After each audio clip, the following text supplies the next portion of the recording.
countless crustaceans decaying across the coast, killed within hours, evidence suggests, by the chemical pyridine, something they should never have been exposed to, that's not only damaging this ecosystem, but decimating business here too. If I held 50 of those pots, you'd get a minimum of a box full of velvet crabs normally.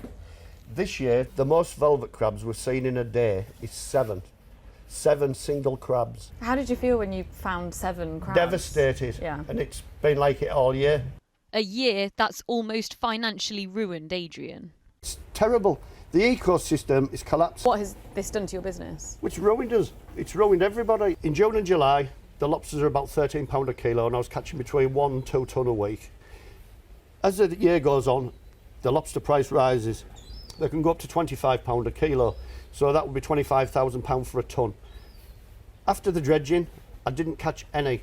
It weren't worth me going to sea. I weren't making a living.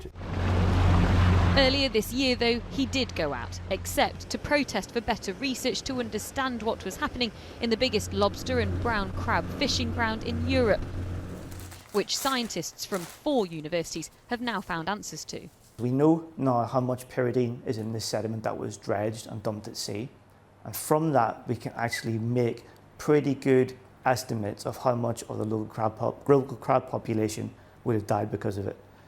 Anything from 50% of the population around about Redcar, Middlesbrough, down to about 10% of the population around about Whitby. The government, though, say something completely different. They say they tested for pyridine and found algal bloom to be the likely cause, and they say they're monitoring shellfish populations carefully.